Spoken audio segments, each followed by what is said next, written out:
Imagine que você está agora, comigo, flutuando em um vazio que não tem ar para sussurrar. Um silêncio tão absoluto que as próprias pulsações do seu coração parecem reverberar na caixa torácica.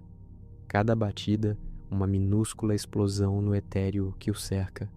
Não há luz de uma estrela próxima para aquecer sua pele, apenas o brilho distante e deformado de galáxias antigas, milhões de anos-luz além, suas formas outrora espirais, agora esticadas e esmagadas, tingindo o ébano do espaço com halos pálidos de um azul profundo, quase violeta, um espetáculo de deformação cósmica que a visão humana mal consegue decifrar. O frio. O frio não é apenas a ausência de calor que conhecemos na Terra.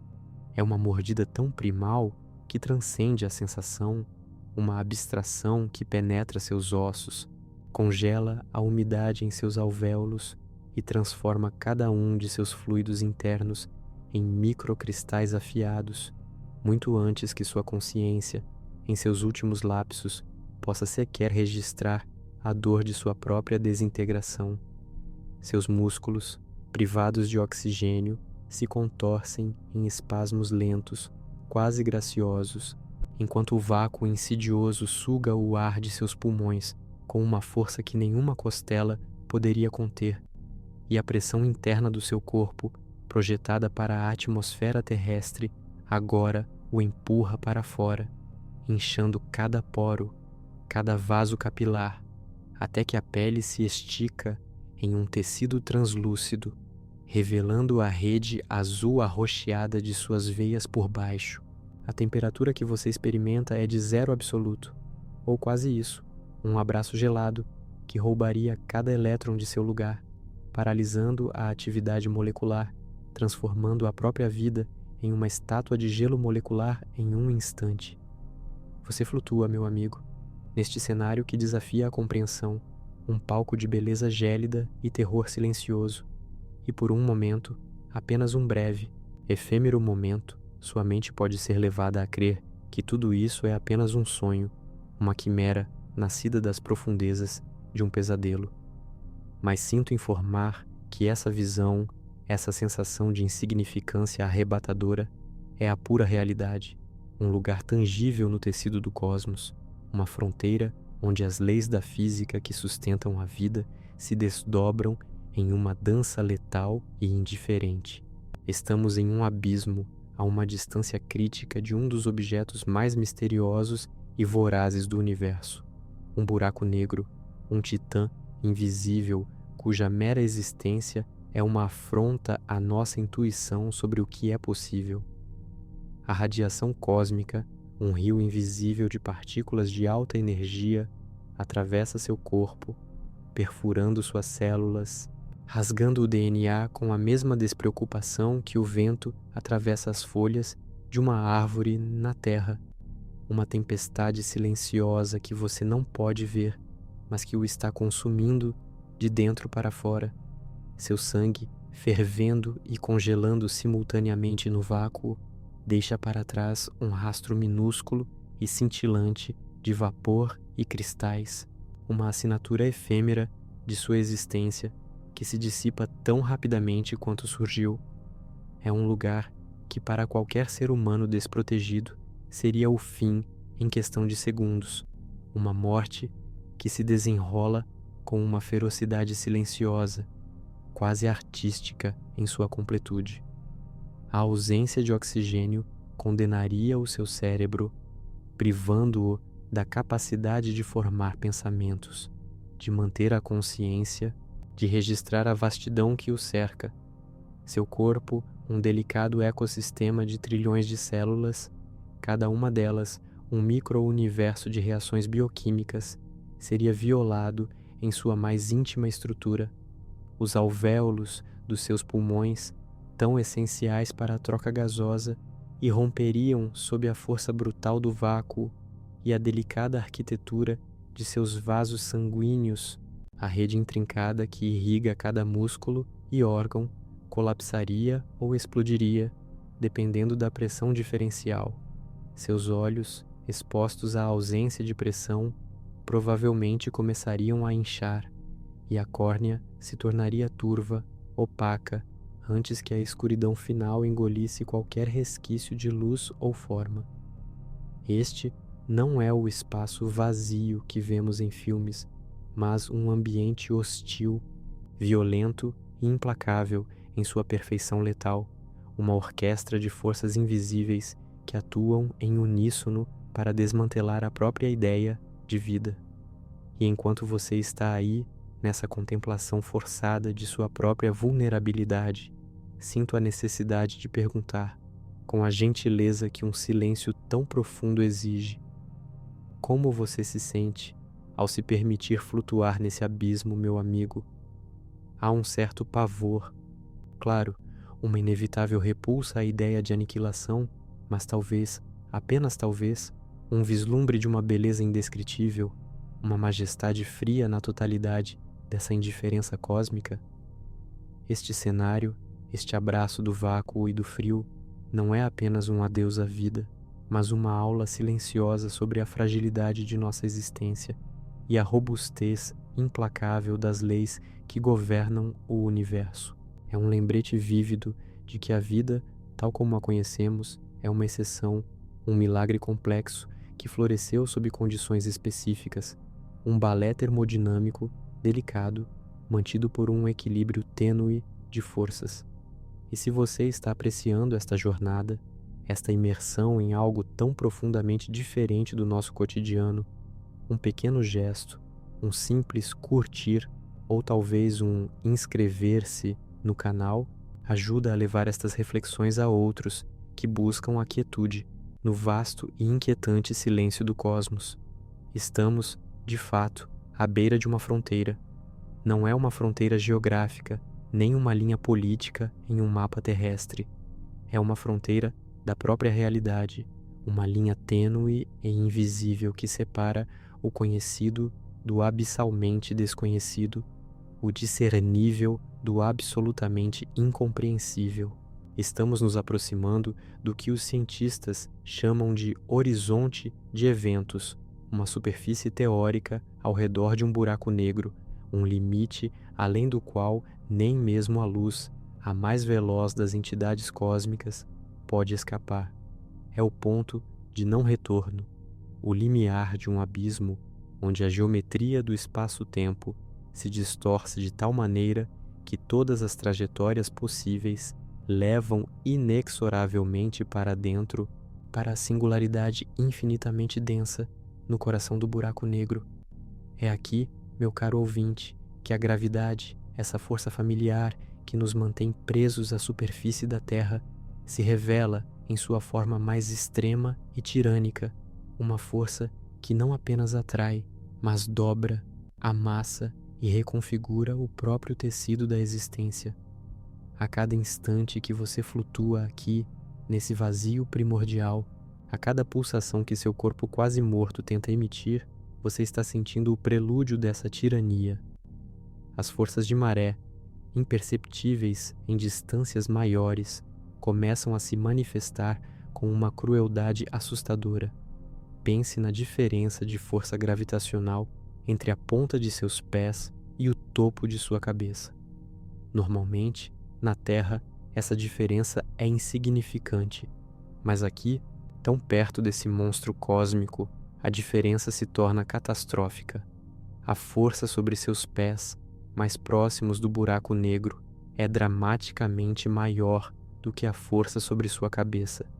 Isso faria com que seu corpo se esticasse como um fio de espaguete cósmico, em um processo conhecido como espaguetificação. Seus ossos se alongariam, seus músculos se romperiam, suas articulações se desarticulariam e cada célula se esticaria em uma interminável agonia molecular, até que seu corpo se transformasse em uma linha tênue de átomos, todos alinhados, em uma dança final e irreconhecível de desintegração. Seu braço se alongaria como uma corda elástica, cada dedo se separando em filamentos, cada molécula de seu DNA esticada até seu ponto de ruptura. Não seria uma morte rápida e uniforme, mas um alongamento gradual, uma tortura gravitacional que culminaria na pulverização de sua forma em um espetáculo de desmantelamento biológico. É um conceito perturbador, eu sei. A ideia de que um corpo tão complexo e resiliente como o seu possa ser desfeito com tamanha facilidade, transformado em poeira estelar pela simples ação de uma força fundamental. Mas é exatamente nesse ponto, meu amigo, que a ciência se encontra com a filosofia, onde a realidade física nos força a confrontar a nossa própria fragilidade, a nossa efemeridade diante da escala e do poder do universo. O buraco negro, em sua escuridão voraz, não é apenas um objeto astronômico, é um portal conceitual para as profundezas da nossa própria ignorância, um lembrete de que o cosmos guarda segredos que desafiam nossa capacidade de imaginar, de compreender. Estamos à beira de um precipício que não é feito de rocha, mas de espaço e tempo, um precipício onde as leis que definem o nosso aqui e o nosso agora começam a se desintegrar, onde o próprio conceito de existência como a conhecemos, com suas coordenadas e suas certezas, se dissolve em uma vastidão inominável. E é nessa vastidão, nesse cenário impossível e letal, que buscaremos uma beleza singular. Não a beleza das flores ou dos campos verdejantes, mas uma beleza mais austera, mais implacável, a beleza da verdade científica nua e crua, a beleza da insignificância humana perante a grandeza indiferente do universo, a beleza da coragem de contemplar o nosso próprio fim, não com desespero, mas com uma estranha e serena aceitação. Sinta o frio que se insinua em sua alma, sinta o silêncio que engole o som, sinta a tensão gravitacional que começa a esticar sua forma imaginária. Permita-se ser arrastado por essa correnteza cósmica, não para o desespero, mas para uma profunda e relaxante meditação sobre os limites da realidade. Permita-se ser arrastado por essa correnteza cósmica, não para o desespero, mas para uma profunda e relaxante meditação sobre os limites da realidade, sobre a fluidez de tudo o que pensávamos ser imutável.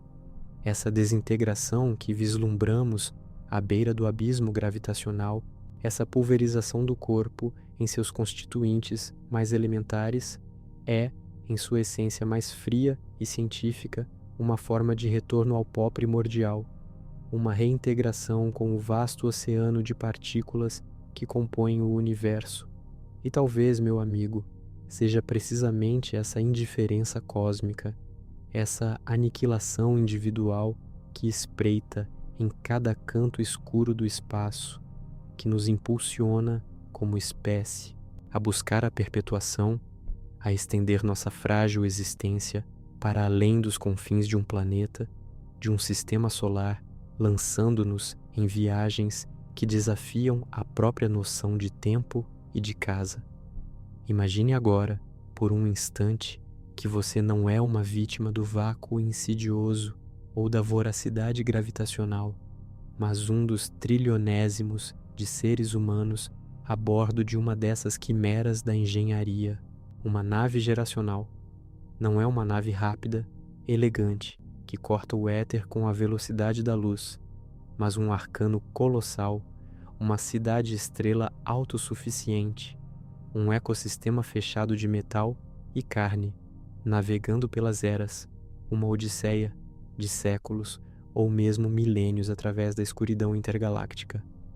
Lá fora, o mesmo frio, o mesmo vácuo, a mesma radiação que ameaçava desintegrar seu corpo continua a fustigar o invólucro da nave, mas por dentro existe vida. Um microcosmo da humanidade, preso em uma bolha de atmosfera respirável e gravidade artificial, movendo-se com a lentidão de um caracol cósmico em direção a um destino que poucos, talvez ninguém dos passageiros originais, viverá para ver. É nesse cenário de isolamento radical que a mente humana, tão maleável e resiliente, é testada em suas mais profundas camadas. Pense nas gerações que nascem e morrem dentro dessas paredes metálicas, cujos pés jamais tocaram o solo de um planeta, cujos olhos nunca viram o azul sem fim de um céu aberto, a imensidão de um oceano. Eles são os filhos do vazio, nascidos em um corredor pressurizado, criados sob luzes artificiais que imitam um sol que nunca sentiram. E entre essas gerações, há uma em particular que carrega um fardo especialmente cruel, a que eu chamo de Síndrome da Geração Intermediária.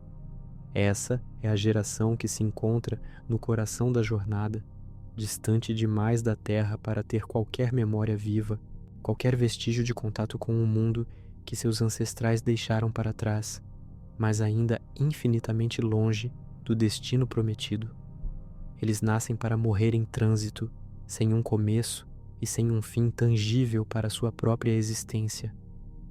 Como você se sente, meu amigo, ao contemplar a vida de um indivíduo nascido nesse limbo, cuja única realidade é a nave, o zumbido constante dos motores, a paisagem invariável dos corredores e módulos? Há um vazio existencial que se abre, uma sensação de ser um mero elo em uma corrente, um placeholder no grande plano de outra pessoa. Eles não escolheram a jornada, não experimentaram a perda da terra e não sentirão a euforia da chegada. Sua vida é um sacrifício silencioso, uma passagem de bastão, uma existência definida pela ausência de um porto de partida e um porto de chegada. O objetivo, outrora tão vívido e urgente para os primeiros colonos, transforma-se para eles em um sussurro distante, uma lenda antiga, quase uma fábula, e com o tempo o próprio conceito de terra começa a se fragmentar, a se distorcer. As histórias dos oceanos e montanhas, das florestas e cidades tornam-se mitos, adornadas por gerações de contadores, suas verdades diluídas, suas nuances esquecidas. A deriva cultural é implacável, a linguagem original se transforma, gírias e dialetos novos surgem, as canções mudam, os rituais se adaptam aos confins da nave. Antigos valores e normas, desenvolvidos em um mundo de abundância e espaço aberto, perdem seu significado em um ambiente de recursos finitos e espaços controlados. Novas religiões, então, inevitavelmente florescem, nascidas da necessidade inata do ser humano de encontrar sentido e propósito. Talvez a própria nave se torne uma divindade, o grande arcana, seus sistemas de suporte de vida, os sopros divinos, e o objetivo final, o jardim prometido, um paraíso celestial imaginado, cada vez mais distante da realidade científica original. O engenheiro-chefe pode se tornar um sacerdote, o piloto um profeta, e as anotações do diário de bordo original, as escrituras antigas. É um pesadelo sociológico sutil, onde a coesão se desfaz lentamente, como um tecido antigo sob a ação do tempo. As amotinações se tornam frequentes, não por maldade inerente, mas pela profunda desesperança e pela busca por controle em um universo onde tudo parece predeterminado. Fações surgem, lutando pelo controle dos recursos, da narrativa, do próprio destino da nave. Alguns podem desejar voltar, outros se esqueceram completamente do destino e simplesmente querem uma vida mais plena no aqui e agora da nave. O conhecimento técnico, vital para a manutenção da nave, pode se perder em gerações à medida que a compreensão científica se transforma em ritualística. Imagine que o reparo de um sistema de suporte de vida essencial, para nós, uma questão de engenharia e física, para eles pode se tornar um rito de purificação dos alicerces vitais, realizado por sacerdotes mecânicos que repetem movimentos e encantamentos sem plena compreensão dos princípios termodinâmicos ou da mecânica de fluidos subjacentes. Sua mente está acompanhando essa intrincada teia de desespero e resiliência, meu amigo. Respire fundo, permita que essa imagem se assente, essa dualidade entre o esforço monumental da humanidade para conquistar as estrelas e a fragilidade intrínseca da psique humana diante da vastidão e do isolamento. O macrocosmo do espaço, tão implacável e grandioso, reflete-se no microcosmo da nave, onde as emoções humanas, pequenas e intensas, colidem com o frio e o vazio da existência. É a dança eterna entre a ambição e a futilidade, entre a esperança e o desespero, entre a glória de um objetivo grandioso e a tragédia das vidas individuais que são sacrificadas para alcançá-lo. A perda do conhecimento da Terra é talvez a mais cruel das ironias. Aqueles que nasceram na nave não possuem mais a memória de um céu azul ou do cheiro da chuva. As florestas se tornaram lendas, os animais selvagens, criaturas míticas, os oceanos, espaços azuis sem fim, são incompreensíveis para mentes que só conheceram corredores metálicos e tanques de reciclagem. E essa perda não é apenas histórica, é ontológica. Sem o ponto de referência da Terra, a própria identidade humana se torna fluida, questionável. O que significa ser humano quando sua realidade é um casulo artificial e o Sol é uma lâmpada? E se você se sente tocado por essa jornada, por essa reflexão sobre a resiliência e a fragilidade da nossa espécie, sobre as profundezas do isolamento e as complexas nuances da psicologia humana sob a tirania do tempo e do espaço, talvez um pequeno gesto, um simples curtir neste momento de quietude, ou um compartilhar com alguém que também busca a serenidade no abismo do pensamento, possa ajudar a expandir essa corrente de contemplação. É uma forma de dizer que a beleza sombria dessas verdades ressoa em você, que a insignificância não é apenas um fardo, mas uma porta para uma compreensão mais profunda. Pense no indivíduo, naquele que representa a geração intermediária. Seu propósito, tal como lhe é contado, é ser um elo, uma ponte, mas para ele não há pilares visíveis em ambas as extremidades. Ele vive em uma bolha de tempo, onde o passado é uma história distante e o futuro uma promessa etérea. A rotina da nave, os rituais de manutenção, as restrições de recursos, tudo isso se torna a sua realidade absoluta. E dentro dessa realidade limitada, surgem os conflitos internos, a solidão, a busca por significado em algo tão repetitivo e desprovido de novidade. Seus sonhos são fragmentos de histórias antigas, suas aspirações, adaptações à vida confinado. A vastidão do espaço exterior, visível talvez por poucas janelas blindadas, não é uma promessa de liberdade, mas um lembrete constante de sua prisão. É fascinante e terrível ao mesmo tempo, não é? A capacidade do espírito humano de se adaptar, de criar novas culturas e crenças, mesmo nas circunstâncias mais adversas, mas também a sua vulnerabilidade à perda de propósito, à erosão da identidade. A nave, esse microcosmo meticulosamente projetado para sustentar a vida, torna-se, ironicamente, a própria fonte de uma angústia existencial profunda, um dilema filosófico encapsulado em metal e ar reciclado. A jornada física através do espectro eletromagnético do universo é espelhada por uma jornada interna, turbulenta e incerta, através do espectro da própria consciência humana. O que resta de nós quando somos despidos de nossos céus, de nossos solos, de nossa história viva? Apenas a essência nua da existência, a pulsação persistente da vida em sua forma mais rudimentar, buscando um significado que o cosmos, em sua indiferença sublime, se recusa a oferecer. O que resta de nós quando somos despidos de nossos céus, de nossos solos, de nossa história viva? Apenas a essência nua da existência, a pulsação persistente da vida em sua forma mais rudimentar, buscando um significado que o cosmos, em sua indiferença sublime, se recusa a oferecer. E é nessa busca incessante que a mente humana se retorce, se adapta, se reinventa, não raramente em formas que desafiam a lógica e a razão que tanto prezamos aqui em nosso refúgio planetário.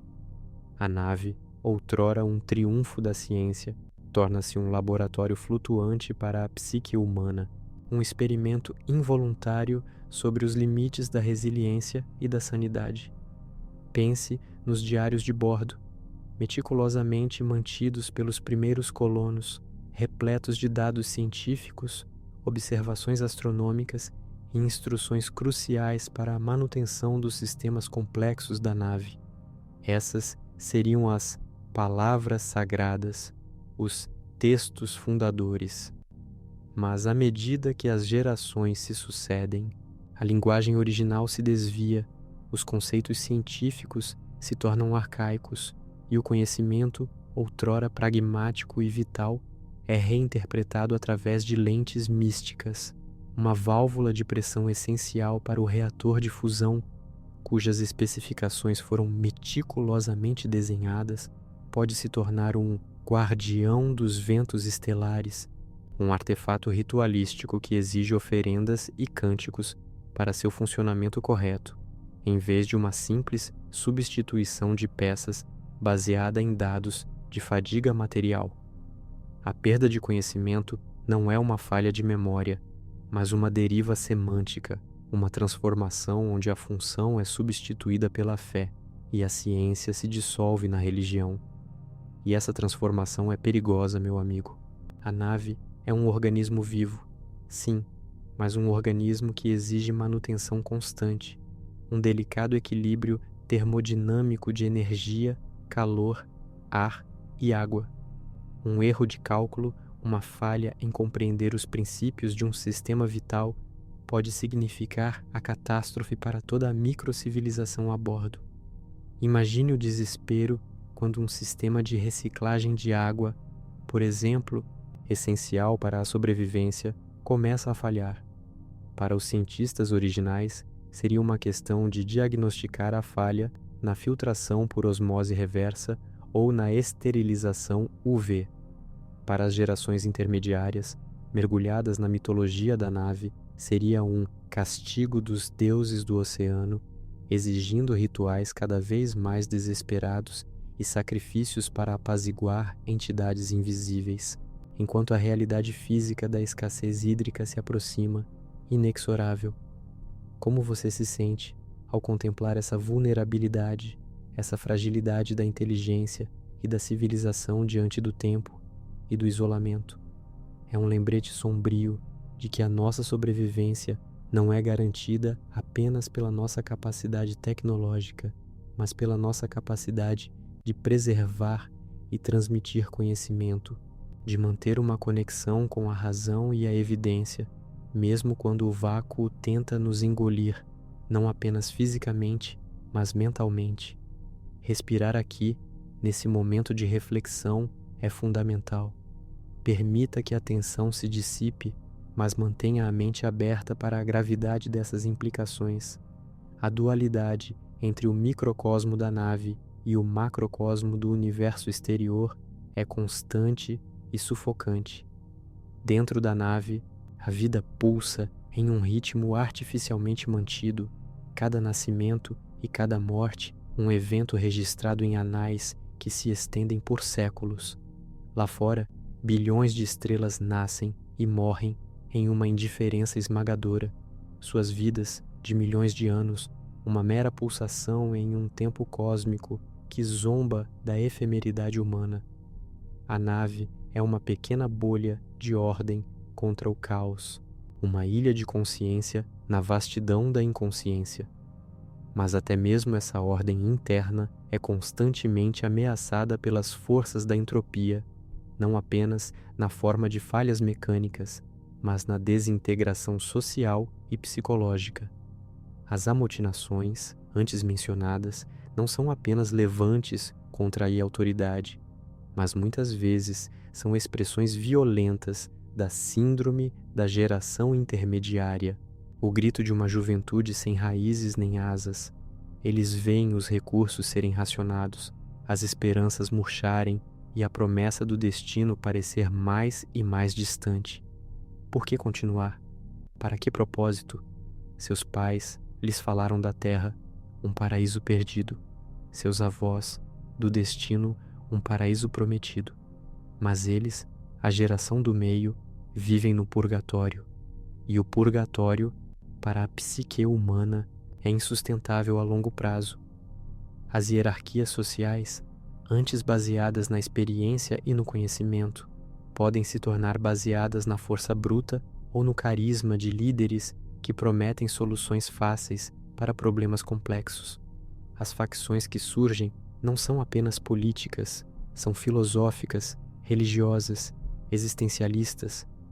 Alguns podem argumentar que a jornada é um erro, que deveriam tentar encontrar um novo planeta no caminho, mesmo que isso signifique desviar do plano original e enfrentar riscos desconhecidos. Outros podem se tornar fatalistas, abraçando a ideia de que a nave é o seu universo e que o destino final é irrelevante, concentrando-se apenas em sua própria sobrevivência e conforto dentro dos limites da nave, não importa o custo para as gerações futuras. Há aqueles que anseiam por uma volta à Terra-mãe, mesmo que isso seja uma impossibilidade física e temporal, transformando a memória de um planeta em um culto, uma religião de saudade. Essa perda de propósito coletivo, essa fragmentação da visão original, é um dos mais insidiosos venenos para uma civilização confinada. É um paradoxo. Para sobreviver ao macro, o microcosmo precisa de uma coesão inquebrantável, mas o macro, com sua vastidão e sua temporalidade avassaladora, é precisamente o que erosiona essa coesão. É como um relógio de areia, onde cada grão é uma vida, um pedaço de conhecimento, uma memória, deslizando inexoravelmente para a base, esvaziando a parte superior. E no meio de tudo isso, meu amigo, há a pergunta silenciosa: o que você faria se você fosse parte da síndrome da geração intermediária, nascido e criado nesse casulo metálico, sem jamais ter visto o sol ou sentido a brisa natural, sem ter certeza de que o destino final sequer existe? Como você encontraria sentido em sua existência? Você se dedicaria à manutenção ritualística dos sistemas, esperando um milagre. Você se juntaria a uma facção rebelde, buscando um novo caminho, uma nova verdade? Ou você se isolaria, buscando consolo nas pequenas alegrias efêmeras que a vida na nave ainda pudesse oferecer? É um dilema que nos força a olhar para dentro, a questionar o que realmente nos move, o que nos define como seres humanos.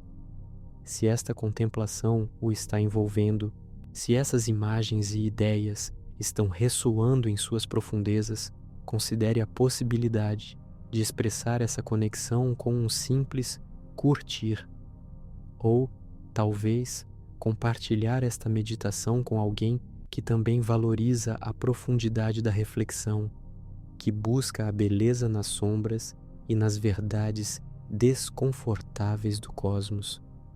É um convite para estender essa corrente de pensamento para que mais mentes possam flutuar conosco nesse rio de ideias, nesse espaço entre a ciência e a alma. A verdade é que as naves geracionais representam o ápice de nossa ambição e, ao mesmo tempo, o abismo de nossa ingenuidade. Pensamos que podemos encapsular a vida, que podemos levar a complexidade de uma biosfera planetária e a intrincada rede social humana para o vácuo, isolada por milênios, mas subestimamos o tempo. O tempo não é apenas uma medida, é um solvente, um escultor, um modificador implacável de tudo que toca.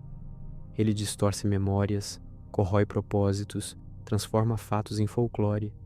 O que resta, ao fim de séculos, é uma pálida imitação do plano original, uma sociedade que se adaptou a tal ponto que a ideia original da Terra e do destino se tornou irrelevante ou até mesmo perigosa em sua estranheza. E essa estranheza é precisamente onde a beleza reside para o observador externo. Uma beleza fria, talvez, mas inegável. A beleza da adaptação, da resiliência, da eterna busca humana por significado, mesmo quando esse significado é uma sombra distorcida de sua forma original. A nave, em sua majestade sombria, não é apenas um feito de engenharia, mas um testemunho da capacidade humana de criar seu próprio universo, sua própria realidade, mesmo quando essa realidade é uma prisão dourada em meio à infinitude. É um paradoxo que nos convida a meditar sobre a própria natureza da liberdade, da esperança e da conexão que temos com o nosso passado e o nosso futuro.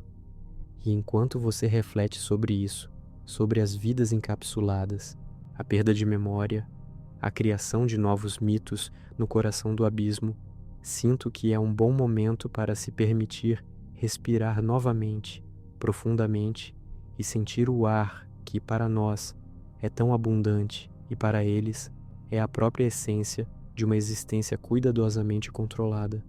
A vastidão estrelada, para muitos, deixou de ser um convite à exploração e tornou-se a última, desesperada e talvez mais cruel das penitências. Aqueles que embarcaram nas naves geracionais, monumentos de desespero e engenharia, não o fizeram por escolha da liberdade, mas pela imposição da sobrevivência. Eram arcas espaciais, cidades flutuantes, mundos autocontidos destinados a singrar o vazio por séculos, milênios, muito além da expectativa de vida de qualquer indivíduo. A promessa era um novo lar, uma estrela distante, um mundo virgem onde a semente da humanidade poderia florescer novamente. Mas entre a terra, que se desvanecia no retrovisor da história, e o sonho difuso de um destino, existia um abismo geracional, um limbo existencial onde a alma humana era posta à prova de maneiras inconcebíveis.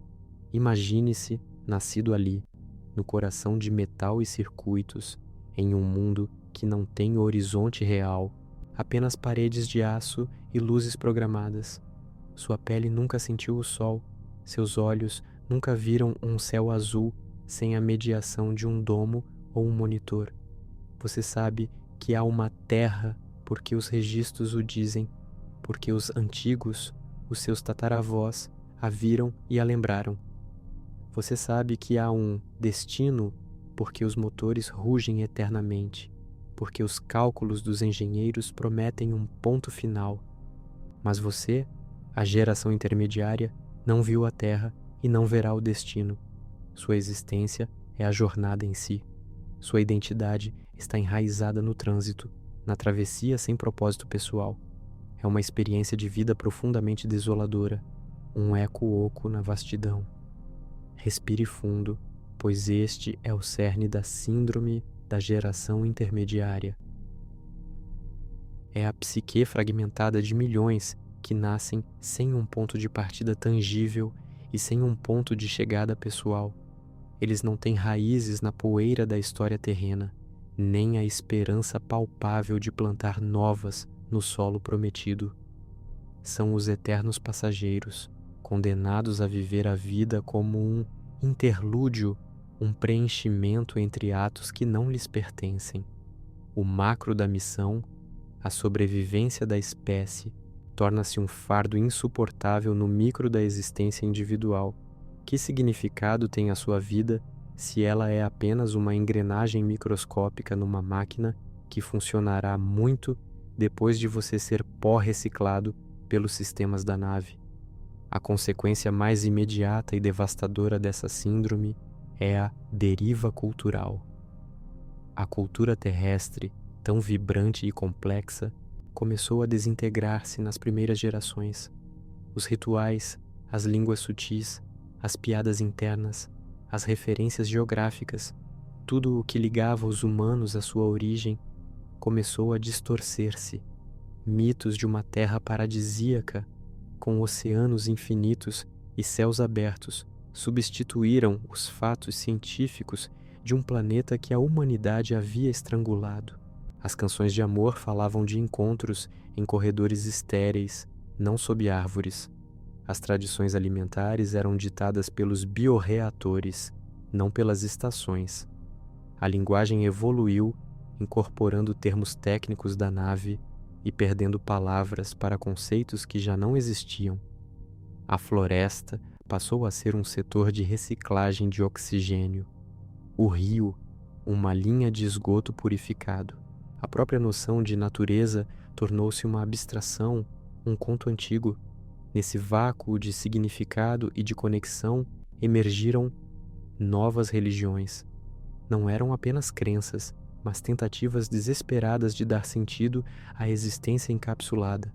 Havia os cosmoviajos, que veneravam a nave como uma divindade, um útero de metal que os carregava através da escuridão, e os antigos como seus profetas, portadores da verdade original. Outros adoravam o propulsor eterno, o coração incandescente da nave, cujo pulsar constante era a manifestação da própria vida. As estrelas, que os ancestrais viam como pontos de navegação, tornaram-se olhos de deuses distantes, julgando a jornada. O destino, o novo planeta, transformou-se num paraíso místico, acessível apenas através da fé e do sacrifício coletivo. No micro, para o indivíduo perdido, a fé oferecia uma âncora, um propósito maior que a sua própria insignificância. No macro, essas crenças eram ferramentas de controle social, usadas pelas elites para manter a ordem e justificar a perpetuidade de uma missão que muitos já não compreendiam nem aceitavam. A cada geração que passava, a autoridade dos capitães e dos conselhos de navegação diminuía. O seu poder baseava-se na memória de uma terra que ninguém mais conhecia e na promessa de um destino que ninguém mais podia visualizar. Assim, a perda do conhecimento da terra foi gradual e insidiosa.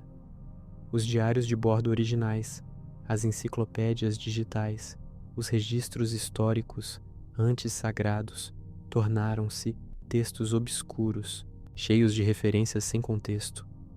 Quem se importava com a história de nações que não existiam, de guerras em continentes distantes, de filosofias que não se aplicavam à vida em um invólucro pressurizado? A sabedoria dos antigos era muitas vezes rejeitada como obsoleta ou irrelevante. Eles não entendem como nós vivemos, era o lamento comum. Os conhecimentos sobre a agricultura hidropônica, a reciclagem de ar e água, a manutenção dos sistemas de suporte vital, as ciências da nave, substituíram o estudo da história, da arte e da filosofia terrena. O pragmatismo brutal da sobrevivência esmagou o espírito humanista, e com a perda do propósito e a ascensão de novas, por vezes contraditórias, crenças, vieram as amotinações. As revoltas eram inevitáveis. A geração intermediária, ressentida por sua condição, questionava tudo. Por que essa jornada? Quem deu o direito aos antigos de nos condenar a essa prisão estelar? O que sabemos do destino? E se for outro erro, como a Terra?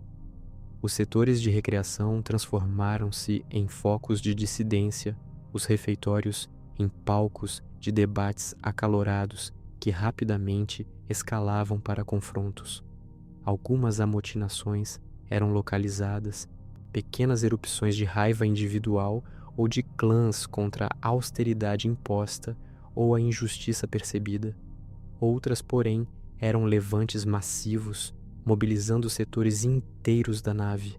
A mais infame, a revolta dos órfãos estelares na Erebus IV, viu quase um quarto da população do Convés Médio tentar desviar a nave para voltar atrás ou parar de vez, não importa para onde.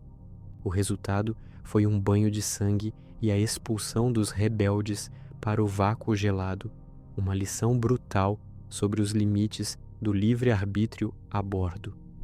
As células de controle de motim, armadas com projéteis cinéticos e gases incapacitantes, tornaram-se uma parte intrínseca da paisagem da nave, um lembrete constante da fragilidade da ordem. É preciso um momento para processar a profundidade dessa alienação. Imagine a solidão de um ser que não pertence a lugar nenhum, não tem passado e não tem futuro próprio, apenas o presente interminável de uma nave em movimento. A psicologia individual deteriorava-se sob o peso de tal existência.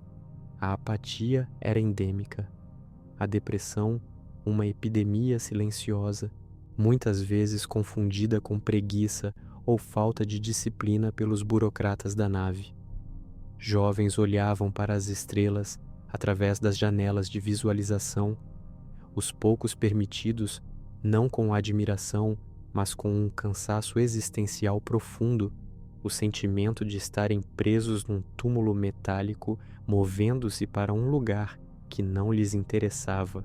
O micro da sua angústia refletia o macro da falha da missão em inspirar as gerações subsequentes. Eles eram os frutos amargos de uma promessa que nunca foi sua.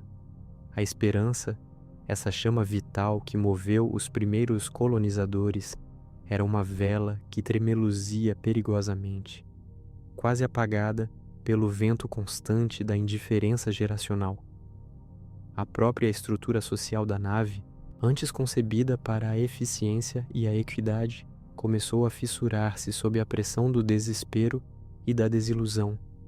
Castas surgiram baseadas não em riqueza ou mérito, mas na proximidade com as fontes de poder ou com os recursos mais escassos. Os engenheiros e os pilotos tornaram-se uma elite quase sacerdotal, os únicos que supostamente compreendiam os mistérios da nave e do destino. Os trabalhadores de reciclagem e os técnicos de manutenção, essenciais para a sobrevivência, eram relegados a um status inferior, a uma vida de trabalho repetitivo e sem reconhecimento, meros escravos do sistema.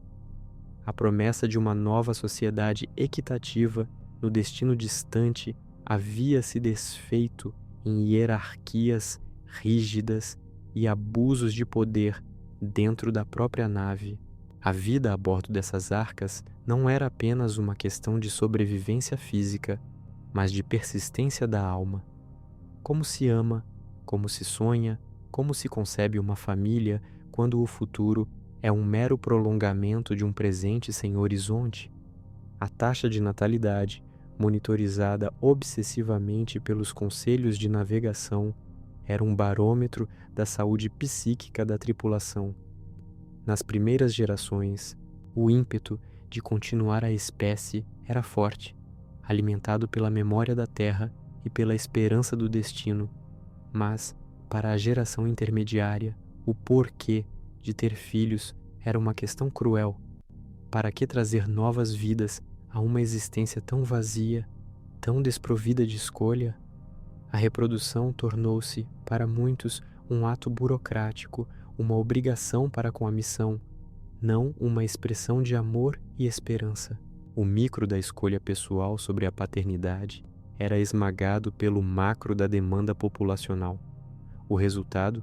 Declínio populacional, não por escassez de recursos, mas por escassez de vontade.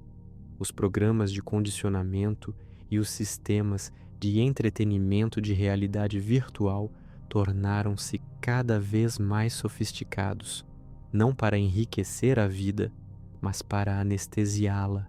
Cidadãos podiam visitar virtualmente a Terra, experimentar a sensação de um campo aberto ou de um mergulho em um oceano que nunca viram. Mas essas simulações, em vez de inspirar, muitas vezes aprofundavam o abismo entre a realidade artificial e a vida em confinamento. O escapismo era o novo opioide das massas, uma fuga temporária da monotonia e do desespero. As simulações se tornaram mais reais do que a própria realidade da nave. A busca por experiências autênticas levou a rituais secretos, a desafios físicos perigosos e a formas extremas de arte corporal, tudo na tentativa de sentir algo que fosse real, algo que rompesse a barreira da simulação e da existência programada. A própria memória pessoal começou a ser afetada. Não havia marcos externos significativos. Todos os dias eram iguais, medidos por ciclos de luz artificial, não pelo nascer e pôr do sol. Os anos passavam como um borrão indistinto. Onde estava a história pessoal quando a história coletiva era um fardo e a história da Terra uma lenda? As gerações se sobrepunham em uma confusão de parentesco diluído, onde os laços familiares eram fracos e as linhagens ancestrais se perdiam no nevoeiro do tempo.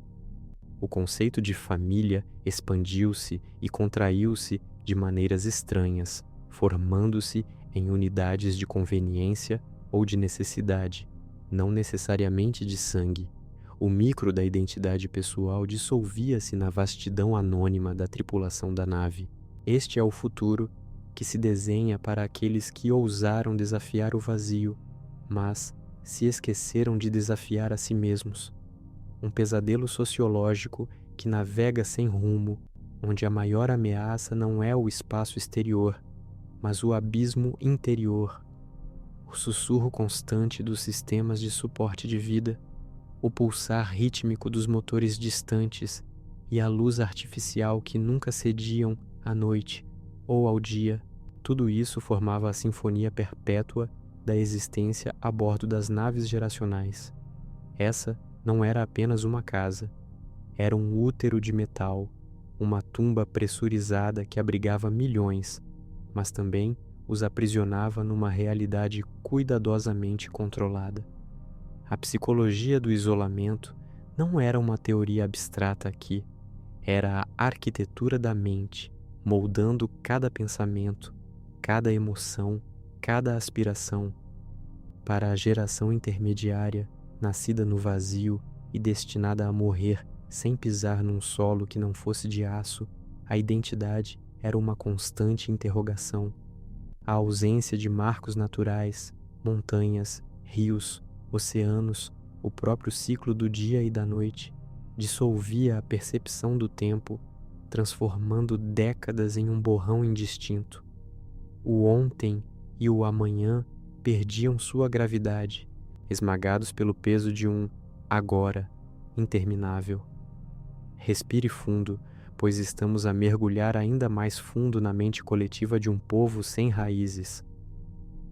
O que acontece quando a anhedonia se torna endêmica, quando a capacidade de sentir prazer diminui a ponto de a vida se tornar uma série de tarefas mecanizadas? A síndrome da geração intermediária manifestava-se não apenas em grandes revoltas ou na perda de fé, mas na microescala das vidas diárias, na apatia dos olhares vazios nos refeitórios, na repetição robótica dos rituais diários, na dificuldade de estabelecer laços emocionais profundos. Se o futuro era uma abstração inatingível e o passado uma lenda inacessível, por que investir na construção de um presente significativo? A solidão não era apenas a ausência de companhia, mas a ausência de um propósito partilhado que ressoasse com a alma individual. O macro da missão esmagava o micro da esperança pessoal. A culta deriva cultural aprofundou-se, tornando-se mais do que a simples perda de tradições. Era a reinvenção de tudo, muitas vezes de forma distorcida ou utilitária. A própria linguagem, antes um espelho da riqueza terrena, tornou-se um dialeto de paredes e máquinas. Céu era o casco exterior, horizonte era o limite do setor adjacente, árvore era um bioreator de algas. Metáforas ricas em referências naturais murcharam, substituídas por termos técnicos e jargões da nave. A poesia era sobre a beleza geométrica das treliças de suporte. A música imitava o zumbido das bombas de ar e o chiado das válvulas de pressão. A arte, antes uma expressão de paisagens e emoções humanas complexas, era agora dominada por diagramas de sistemas, glorificações do reator ou representações idealizadas dos antigos, figuras míticas que tinham visto a Terra. Esculturas eram feitas de peças sobressalentes, um tributo paradoxal à prisão de metal que os mantinha vivos. A educação, outrora abrangente, focava-se quase exclusivamente na manutenção da nave, na história da missão e nos princípios da obediência hierárquica. O estudo da filosofia ou da literatura terrena era visto como uma indulgência perigosa, capaz de instigar pensamentos questionadores. As novas religiões floresceram, transformando-se em ecossistemas espirituais complexos e, por vezes, conflitantes. Os cosmoviajos, que no início veneravam a nave, evoluíram para seitas que acreditavam que a própria nave era um ser vivo, uma entidade divina que os purificava através da jornada. Os tecnocratas da fé interpretavam os manuais de engenharia como escrituras sagradas, vendo em cada circuito e cada fluxo de energia a manifestação de uma divindade tecnológica. Seus rituais envolviam a bênção de novos componentes, a oração diante dos monitores de diagnóstico e a confissão de falhas de sistema como pecados. Havia também os cultistas do vácuo, que viam o espaço exterior não como uma ameaça, mas como o verdadeiro lar, um éter divino onde a consciência poderia finalmente se dissolver e encontrar a paz. Eles promoviam a aceitação passiva da aniquilação e, em casos extremos, praticavam rituais de auto-sacrifício nas comportas de emergência, buscando a união com o vazio. No micro, para o indivíduo, a fé oferecia uma resposta a perguntas insolúveis. No macro, essas crenças geravam divisões profundas, por vezes culminando em conflitos violentos entre facções religiosas que disputavam o caminho correto para a sobrevivência e a salvação. A Firon, perda do conhecimento da Terra, atingiu um ponto crítico. As últimas pessoas que tinham tido contato direto com os antigos, os tripulantes originais ou seus filhos, haviam falecido há séculos.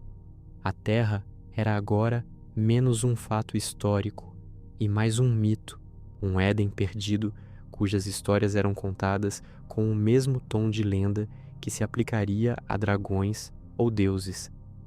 Os dados armazenados sobre a Terra eram vistos com desconfiança, considerados propaganda dos antigos para justificar a missão.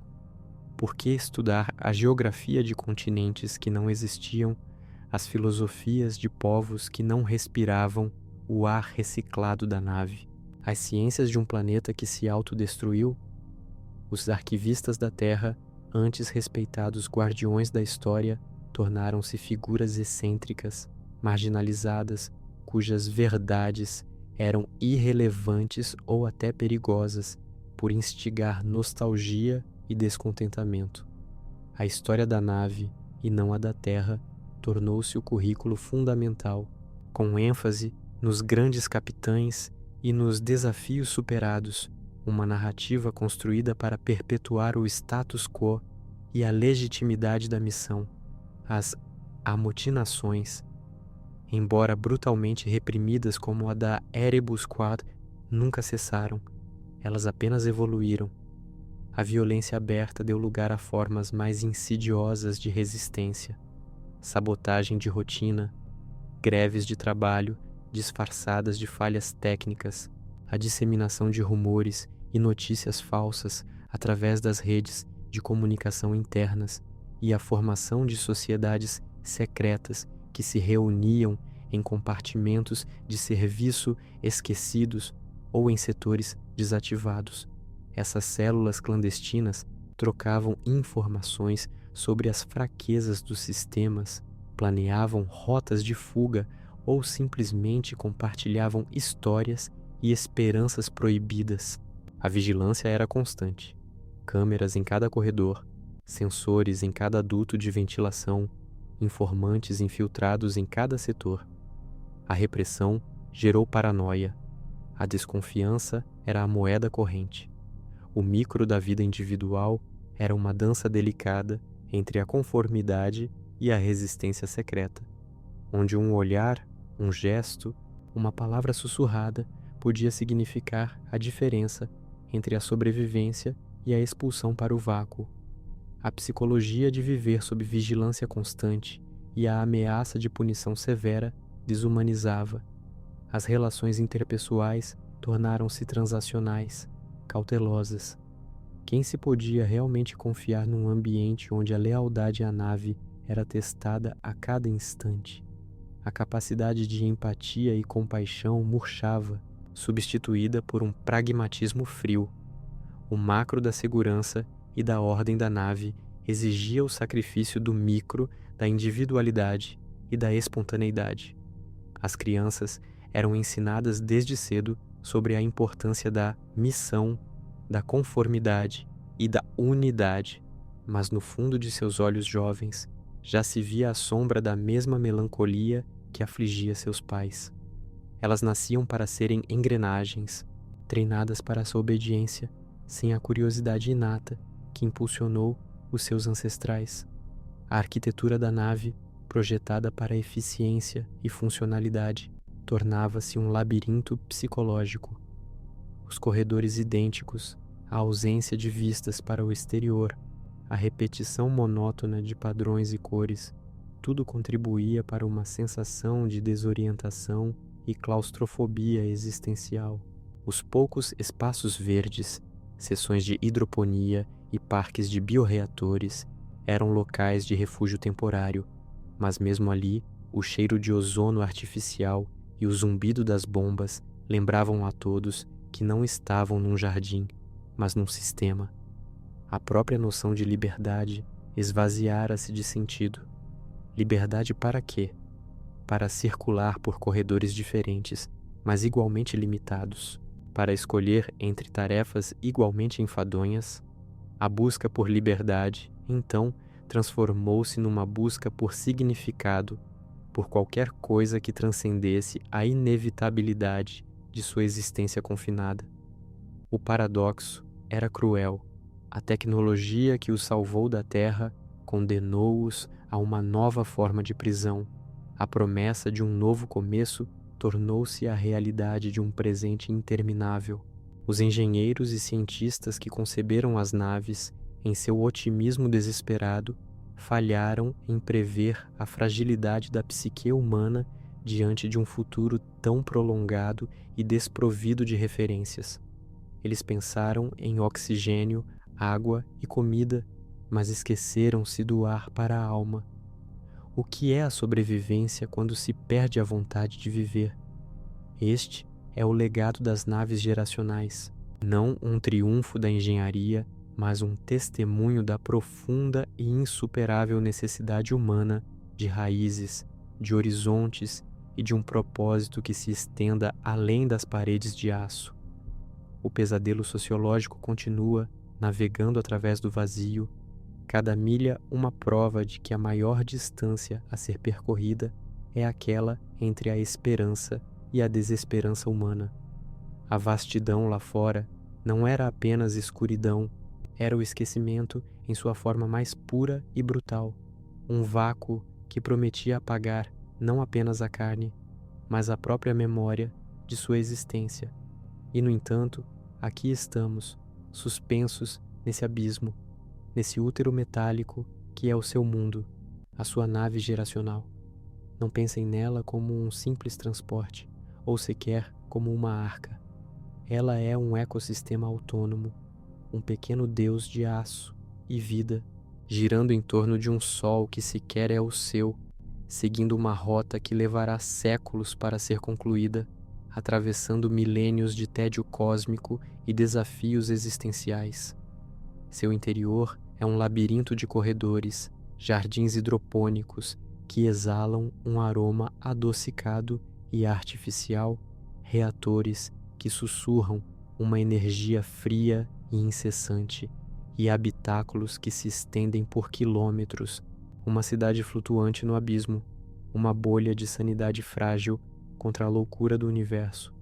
Cada fibra, cada circuito, cada vida que pulsa dentro dela serve a um único propósito, uma missão gravada em placas de silício e na fibra mais íntima da consciência coletiva: chegar a um destino que os pais dos seus pais projetaram, mas que ninguém a bordo hoje sequer compreendeu na sua plenitude original, tendo-a herdado como uma escritura sacra, mais do que como um plano.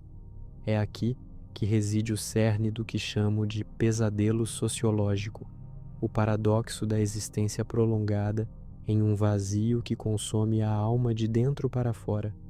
Imagine, por um momento, a jornada, não a viagem de um indivíduo, mas a peregrinação de gerações.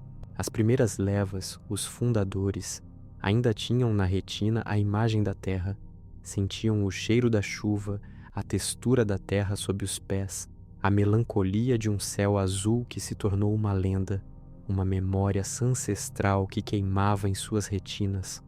Eles carregavam a dor da perda e a fé inabalável no propósito. Eles se agarravam à memória de um lar para impulsioná-los para frente, para o novo lar prometido, uma utopia de um futuro distante que lhes dava o fôlego para cada novo dia. E então, os filhos desses fundadores, eles ouviram as histórias, viram as imagens projetadas em alta resolução, mas a terra para eles era um mito, um Éden distante, uma canção de ninar melancólica, uma herança cultural, não uma experiência vivida. Sua conexão já era secundária, mediada pela nostalgia alheia, uma sombra pálida do sentimento original. Respiram fundo, por favor. É importante que captem a nuance e a profundidade dessa desconexão progressiva. Mas o verdadeiro abismo psicológico, a fratura mais profunda na psique humana, manifesta-se plenamente na que chamo de síndrome da geração intermediária. São aqueles que nascem e morrem na nave, aqueles que nunca viram a Terra e que, por uma matemática brutal de tempo e distância, nunca verão o destino prometido. São os habitantes do meio, os prisioneiros do presente perpétuo da jornada, os exilados de dois mundos. Para eles, a nave não é um meio de transporte, é o universo inteiro, a totalidade de sua existência. Seus olhos jamais viram o azul de um céu planetário. Suas mãos jamais sentiram a gravidade de um mundo, o vento real em seus rostos. Sua realidade é um simulacro cuidadosamente orquestrado, um ambiente artificial onde a natureza é controlada, onde o ciclo dia-noite é uma rotina programada por algoritmos, onde a esperança é uma commodity distribuída por protocolos de informação mais do que um sentimento espontâneo. Pensem na psicologia disso. Não há raízes, não há a sensação de pertencer a um lugar com história geológica, com um passado de tempestades, vulcões e montanhas que se erguem e se desgastam ao longo de éons. A história deles é a história da nave, uma história de metal e de pessoas que vieram antes, todas elas em trânsito, todas fugazes. O futuro, o destino, é uma abstração ainda mais distante, uma promessa que será cumprida por seus tataranetos, uma herança que eles devem preservar com rigor quase religioso, mas da qual jamais usufruirão. Eles são os elos perdidos, os sacrificados na ponte entre dois mundos que lhes são igualmente inacessíveis, fantasmas vivendo em um purgatório cósmico. A missão para eles não é uma escolha, nem uma memória. É um fardo ancestral, uma condenação silenciosa a uma vida de manutenção, de reprodução e de espera por algo que nunca chegará à sua porta. Um objetivo que transcende sua própria existência individual. O isolamento físico da nave, essa bolha de civilização flutuando no abismo, se traduz em um isolamento mental e emocional profundo. Não há horizonte para olhar, exceto o reflexo do próprio teto metálico ou a tela que simula uma paisagem alienígena, a imitação pálida de algo real. Não há estranhos que chegam de outras terras com novas ideias, com sangue novo, apenas o constante reprocessamento do mesmo material genético, das mesmas histórias, dos mesmos problemas sociais que se repetem em ciclos viciosos e claustrofóbicos. A mente humana, projetada para explorar, para interagir com o desconhecido, para se enraizar e se expandir, é contida, achatada, obrigada a se dobrar sobre si mesma. Essa é a micro-realidade, a experiência individual de cada membro da geração intermediária. Uma alma em gaiola de ouro, ou melhor, de aço reciclado, em uma existência cuidadosamente curada e paradoxalmente vazia. E o macro? O macro é a deriva cultural, lenta e inexorável, como a própria nave se afastando da Terra em direção a um esquecimento cada vez mais profundo. A linguagem evolui, dialetos regionais se formam dentro dos diferentes setores da nave, criando barreiras invisíveis. Palavras antigas perdem seu significado, novas gírias nascem para descrever a realidade interna. A história da Terra, inicialmente contada com detalhes vívidos, transforma-se em lendas. O que era um fato científico sobre a formação dos oceanos ou a beleza das florestas tropicais torna-se uma fábula moral ou um mito de criação, um conto para dormir as crianças ou para controlar as massas. A própria Terra, o ponto de partida, o berço da humanidade, passa de ser um planeta para ser um conceito abstrato, um Éden perdido que talvez nunca tenha existido de verdade, uma invenção para dar propósito aos primeiros viajantes. O propósito da missão original, a causa pela qual tudo começou, se dilui em uma série de rituais burocráticos, de manutenções de rotina, de repetições vazias de um mantra sem sentido. Nesse vácuo de significado e de conexão, novas religiões começam a florescer como fungos em um ambiente fechado. O vazio existencial deixado pela ausência de um Deus planetário, de um sol natural ou de um contato real com o divino é preenchido por novas divindades e dogmas, uma necessidade humana de transcendência que não pode ser suprimida. Cultos ao motor primário que mantém a nave viva, adoração aos arquitetos, os fundadores da missão como figuras messiânicas ou a crença na própria nave como um ser senciente, uma mãe cósmica que os protege do horror lá fora, do vazio devorador. Há aqueles que veem o destino final não como um novo lar, mas como um nirvana, um reencontro com a própria essência do universo, uma libertação do ciclo eterno da nave. Essas novas fés, muitas vezes nascidas do desespero e da necessidade de transcender a monotonia da existência a bordo, competem pelo controle das mentes e corações, criando facções e novas hierarquias sociais que desafiam a ordem estabelecida. A burocracia original, secular e pragmática se vê desafiada por profetas e xamãs que prometem sentido em um mundo que parece tê-lo perdido irremediavelmente. Respirem fundo, por favor. O peso dessa jornada é imenso e sua complexidade reside na forma como o macro se reflete no micro. E, inevitavelmente, essa pressão interna se manifesta em amotinações e conflitos. Quando o propósito se esvai, quando a esperança é uma miragem e a rotina é a única certeza, a frustração borbulha e busca uma saída. As tensões sociais, as desigualdades intrínsecas a qualquer sociedade hierárquica são amplificadas pelo confinamento implacável. Faltam recursos? Uma facção tenta tomar controle dos jardins hidropônicos ou dos sistemas de reciclagem de água. Há um grupo que se sente marginalizado, cujas vidas parecem ainda mais insignificantes do que as dos outros. Eles se organizam em células rebeldes, buscando derrubar a ordem da ponte, ou os administradores centrais que consideram tiranos distantes e indiferentes.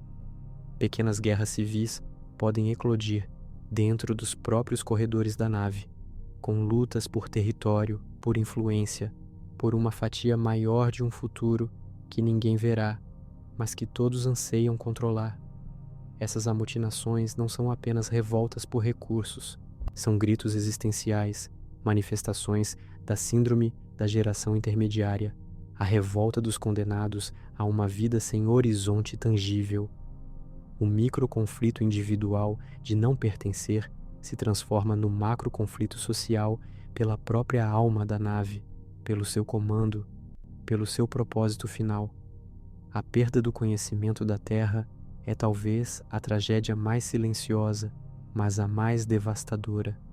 Livros, vídeos, arquivos digitais.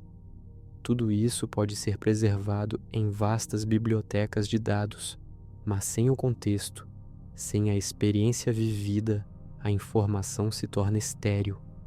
Um manual de agricultura terrestre é inútil para quem só conhece culturas hidropônicas. Uma gravação de um concerto de pássaros é apenas um ruído estranho para quem nunca ouviu nada além dos zumbidos da nave e o eco da própria voz. O que era ciência torna-se mitologia.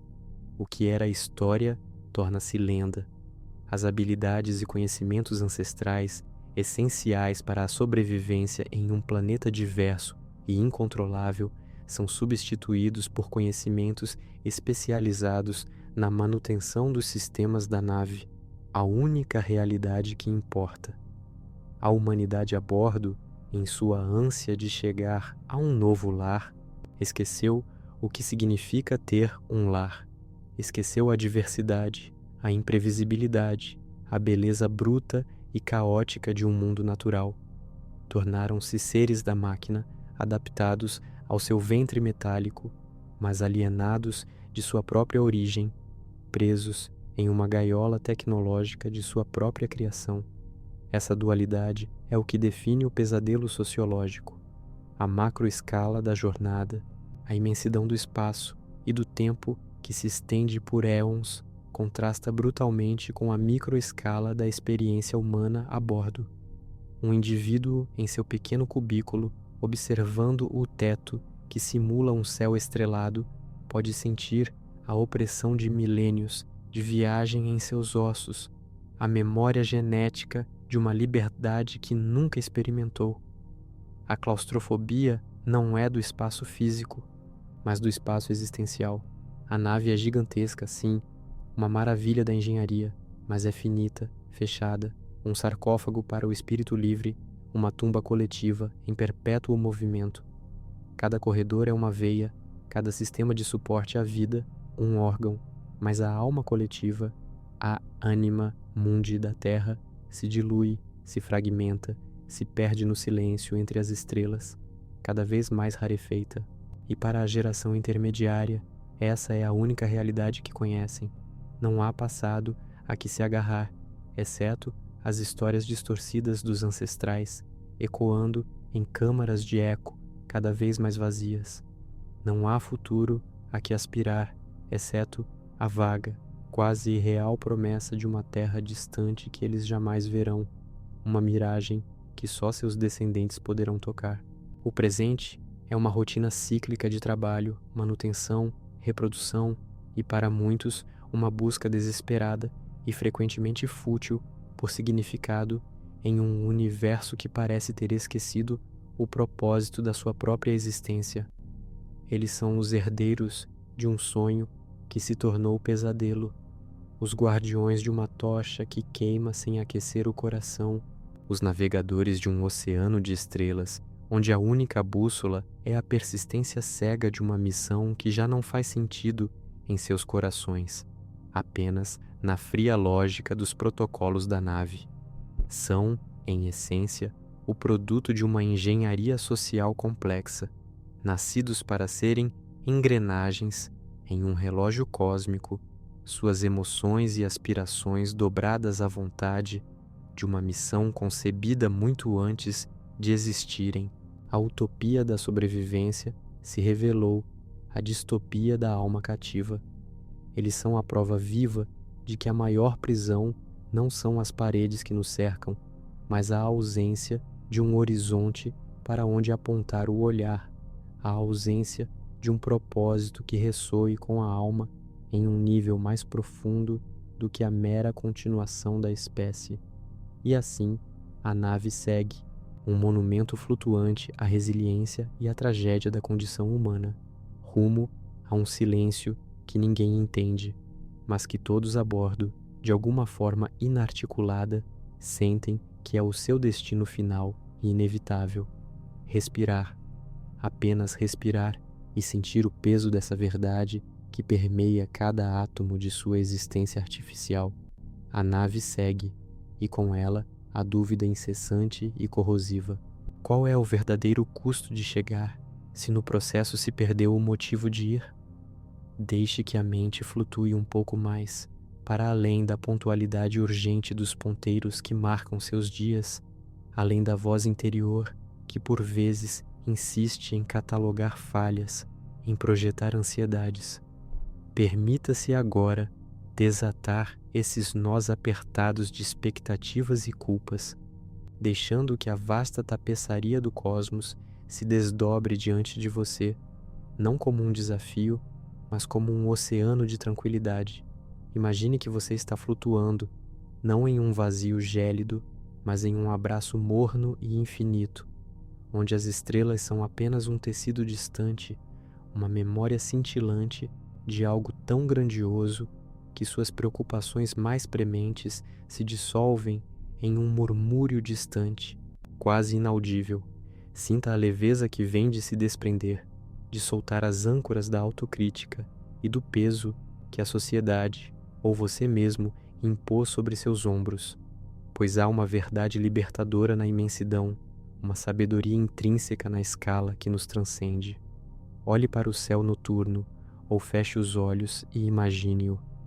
Não apenas o céu que você vê da sua janela, mas o céu em sua totalidade, com seus bilhões de galáxias, cada uma abrigando bilhões de estrelas. Pense na Via Láctea, nossa ilha estelar, um disco colossal de luz e matéria, girando lentamente através do tempo cósmico. E depois, imagine os aglomerados de galáxias, as superaglomerações, as redes filamentosas que se estendem por centenas de milhões de anos-luz, formando a estrutura fundamental do universo observável. Em cada um desses sistemas, planetas nascem, evoluem, abrigam vida em suas inúmeras formas, ou permanecem como rochas estéreis e frias, e eventualmente morrem, tudo em um ciclo eterno de criação e aniquilação. Estrelas explodem em supernovas espetaculares, suas mortes semeando o cosmo com os elementos essenciais para a próxima geração de estrelas e talvez de vida. O tempo, aqui, não é medido em horas ou dias, mas em éons, eras cósmicas que se estendem por bilhões de anos. A própria idade do universo, mais de 13 bilhões de anos, é uma cifra que a mente humana mal pode apreender. Nesse palco cósmico, cada partícula de poeira, cada planeta, cada galáxia dança sua própria dança, um balé de gravidade e luz. Agora, traga essa imagem de vastidão esmagadora para perto de você, para o âmago da sua existência. Você, neste instante, é uma consciência que habita um corpo que reside em um planeta azul e verde, orbitando uma estrela amarela de tamanho médio, que por sua vez está localizada em um dos braços espirais de uma galáxia dentre bilhões. Sua vida, com todas as suas alegrias e tristezas, triunfos e tropeços, amores e perdas, é um piscar de olhos, um mero suspiro na escala de tempo cósmica.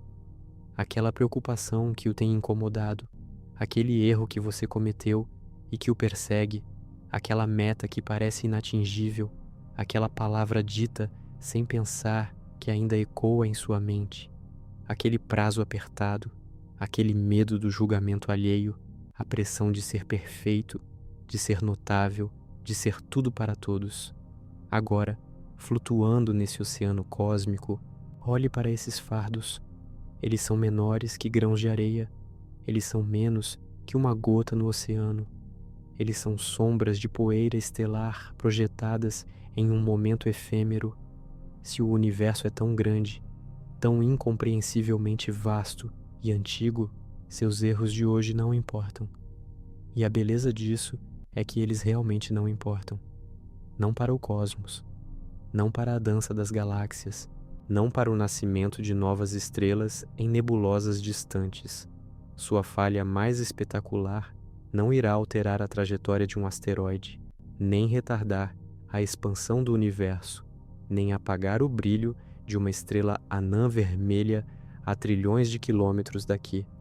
E isso, meu caro viajante, é a mais doce das libertações. Não é um convite à indiferença destrutiva, mas um alívio profundo, uma permissão para respirar. A sua existência, com todas as suas idiosincrasias e imperfeições, é um fenômeno singular e belo, mas não é o centro da existência cósmica. E isso está perfeitamente bem. Na verdade, é mais do que bem. É uma bênção. Você é livre porque é pequeno. Não um pequeno insignificante no sentido pejorativo, mas pequeno no sentido de desobrigado, desacorrentado das megalomanias da autoimportância cósmica, livre da pressão de ter que justificar sua existência a qualquer entidade superior, pois não há uma, livre da necessidade de ser perfeito, de acumular riquezas que nada significam para o vácuo, de deixar uma marca indelével que o tempo pulverizará. Você é uma expressão momentânea e deslumbrante da energia do universo, e só por isso já é suficiente. A beleza de sua insignificância cósmica reside na liberdade que ela confere, a liberdade de amar sem medo, de falhar sem autopunição, de criar sem a expectativa da imortalidade, de explorar sem a necessidade de encontrar um propósito predefinido. A sua vida é sua para ser vivida, sua para ser sentida, sua para ser experimentada, no mais profundo sentido da palavra. Não há um júri cósmico para as suas escolhas, não há um placar universal para os seus feitos. Você está aqui, agora, neste corpo, neste momento, e isso é tudo o que há. Abrace essa perspectiva com um suspiro de alívio. Deixe o peso das expectativas que você carregava ser levado pelos ventos solares e pelas correntes gravitacionais. Solte a ideia de que você precisa ser de um jeito específico para ter valor. Seu valor não é determinado por sua utilidade cósmica, mas pela sua capacidade de sentir, de experienciar, de ser. Você é uma consciência momentânea em um cosmos eterno, uma chama tênue em uma galáxia de bilhões de estrelas. E isso é sua força, não sua fraqueza. É a sua licença para ser autêntico, para abraçar suas peculiaridades, para se permitir a imperfeição humana, sabendo que, no grande esquema das coisas, ela é uma nota vibrante na sinfonia do universo. As escolhas que você faz hoje, a maneira como você interage com o mundo, a alegria que você encontra nas pequenas coisas, o amor que você compartilha, tudo isso é seu, criado por você, para você e para aqueles que compartilham este pequeno e precioso planeta. Então, permita-se regressar suavemente do abismo de estrelas e do silêncio interestelar. Sinta o seu corpo novamente, a cadeira sob você, o ar que você respira. Traga sua atenção para o hoje agora, para o milagre simples e complexo de estar vivo, aqui e agora. Sinta a batida do seu coração, o ritmo da sua respiração.